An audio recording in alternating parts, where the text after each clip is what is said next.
programs, engineering scholarships for local high school students. It's taken on all sorts of complexions. And when they come back and tell you, I'm guessing they come back and tell you what they've done. I mean, how do they present themselves? I mean, what's their emotional state, I guess you could say? Well, one woman described it beautifully. She said, you know, you gave us the luxury of giving. And I think it's that. They feel this great sense of empowerment and pride that they were able to give. And I think that's exactly what generosity does in us. It makes us so aware that we have something to offer, something valuable, something that's meaningful out there. So people have been 10 feet tall when they've come back, and still are. And many of them, what they found in their life was that this gift was just the impetus for them getting more funds. Some of them had it matched several times by family members and friends. They would tell them about what the church had done, tell them about where they want to give their money, and their family and friends would come alongside and match the gift.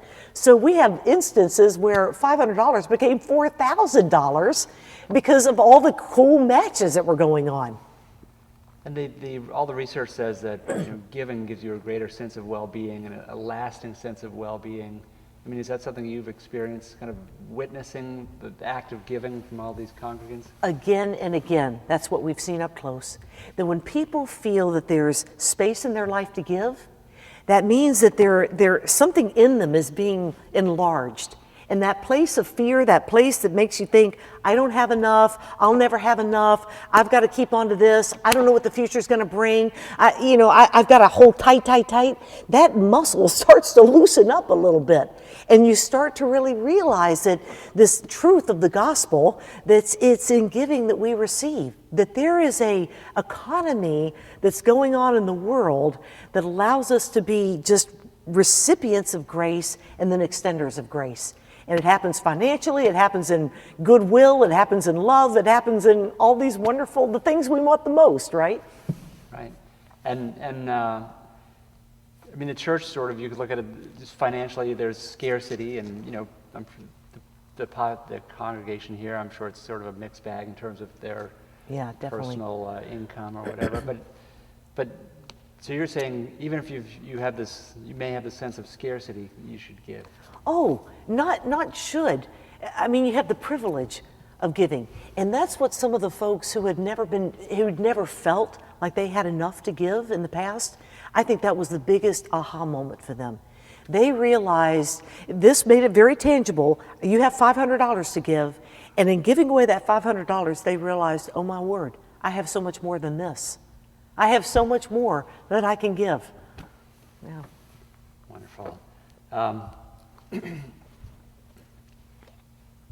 And now the church has to figure out what to do with the 1.4 million. Yeah, 1.44, right? 1.44. Right. So I guess people have sort of been primed by their own sort of the thought process on a personal level. I mean, how does the church go about giving away 1.44 million? Yeah, well, that's what you were able to see earlier. On that Sunday, when I gave away the money, we also made a plea. We said, look, we've got this big number out there, 1.44 million. That's incredible. I mean, you saw our congregation. We're so small. The fact that we have this honor, right, of thinking, where are we going to invest this kind of resource is amazing to us. So on that day, we went into a potluck after church, and we had prayer sign-ups all over the walls. And we had established 15 different prayer captains, folks who were committed to doing a monthly prayer meeting. And we had people, over 165 people signed up to be part of this process. So what we're going to do, what we already are doing over these next 9 months, is to discern together, where are we to spend this money? We're looking at the needs of the community. We're looking at the DNA of the church. We're looking at the needs of the world. We're looking at the individual interests, and that's largely things that are coming up from these $500 loaves and fishes checks. We're looking at all that, and we're bringing it up and trying to sift through it in a way that'll give us a directional signal on what 1 or 2 projects we're supposed to do. So you can check back with me in June of next year. All right. That should be the moment. And do you, I mean, it seems like the church is sort of having an impact in all these different areas, sort of like throwing the rocks into the pond or whatever. Yeah. Where do you suppose these ripples are going to wind up? I don't know. It's more like bread on the water. you know, because rocks on the pond sink, right? But I really do feel like the bread on the water is moving out.